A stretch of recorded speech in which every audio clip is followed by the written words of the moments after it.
இன்றைய தினம் பாதிக்கப்பட்ட கல்லூரி மாணவிக்கு நீதி கேட்டு இங்கே கோவை மாவட்ட மகளிர் அணியின் சார்பிலே ஒரு மிகப்பெரிய ஆர்ப்பாட்டம் நாங்கள் நடத்தி இருக்கிறோம்.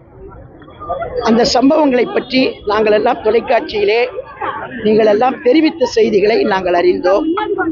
ஆனால் பத்திரிகைகளில் வருகிற போது சில நேரங்களில் வேற வேற செய்திகள் வருகிறது. பாதிக்கப்பட்ட அந்த மாணவி கல்லூரியிலே படிக்கிற மாணவி, அதுவும் சென்னை கோவையிலே மிக முக்கியமான பகுதி விமான நிலைய பகுதி. பல மாநிலங்கள் இல்லை வெளிநாட்டிலிருந்து வரக்கூடிய விருந்தினர்கள்லாம் வரக்கூடிய இடம். அதுக்கு பக்கத்திலேயே ஒரு பெண் இந்த அளவுக்கு சீரழிக்கப்பட்டிருக்கிறாள் என்றால் உண்மையிலேயே வன்மையாக கண்டிக்கப்பட வேண்டும். உண்மை குற்றவாளிகள் கண்டுபிடித்து நடவடிக்கை கடுமையான தண்டனை வழங்க வேண்டும் என்பதுதான் அண்ணன் எடப்பாடியார் அவர்களின் வேண்டுகோள். அதாவது ஒரு உண்மை குற்றவாளிகளை இவங்க கண்டுபிடிச்சிருக்கிறதா சொல்றாங்க.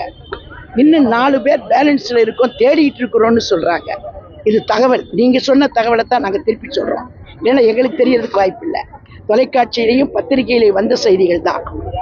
3 பேர்னா இந்த 3 பேரை எப்படி அடையாளம் கண்டுபிடிச்சிங்க? யார்? அந்த பொண்ணு மயக்க நிலையில இருக்கு. அந்த பாப்பா, பாதிக்கப்பட்ட பாப்பா மயக்க நிலையில இருக்கு. அதுக்கு இன்னும் யார் என்னன்றது அது சொல்ல முடியாத சூழ்நிலையில இருக்கு. இந்த அடிபட்ட பையனுக்கு கடுமையா அடிபட்டிருக்கு, கடுமையான முறையில பாதிக்கப்பட்டிருக்கான், பயந்துருக்கான் அந்த பையன். இதெல்லாம் நீங்க கொடுத்த செய்திகள் தான்.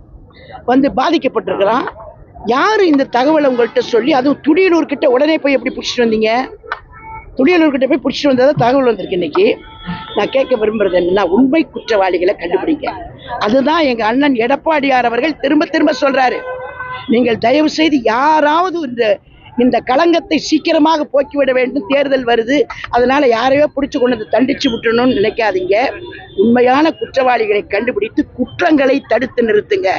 இதுதான் அண்ணன் எடப்பாடியாருடைய வேண்டுகோள். அவருடைய வேண்டுகோளை ஏற்றுத்தான் இன்றைக்கு கடுமையான ஆர்ப்பாட்டம் நடைபெற்று 24 மணி நேரத்திற்குள்ளேயே உண்மை குற்றவாளிகளை பிடிச்சிட்டோம் சொல்லி காவல்துறை சொல்றாங்க. அது எப்பவுமே நம்ம தெரிஞ்சுக்கிட்டு சினிமாவில் வர்ற மாதிரி தான். அது எப்பவுமே நம்ம பார்த்தா தான் பேசும்போது சொல்லியிருப்பேன், நீங்க பார்த்திருப்பீங்க.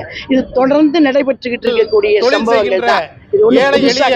மக்களிடமிருந்து அதை எங்களது சட்டம் மூலம் முறைப்படுத்தி கொள்முதல் செய்து ஏற்கனவே அனைத்து இந்திய அண்ணா திராவிட முன்னேற்றக் கழகம் செயலை தொடர்ந்து நாங்கள் பதிவுதான் இருக்கிறோம். எல்லாருக்கும் அடுப்பு கொண்டு ஒவ்வொரு அணிகள் சொல்றாரு அப்படின்னு சொல்றாருன்னா அது பொய்ன்னு அவர் சொல்றாரு.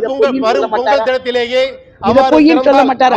அதை போய் நீங்க கேட்கிறீங்களா? பொய்யிலே இன பொய்யிலே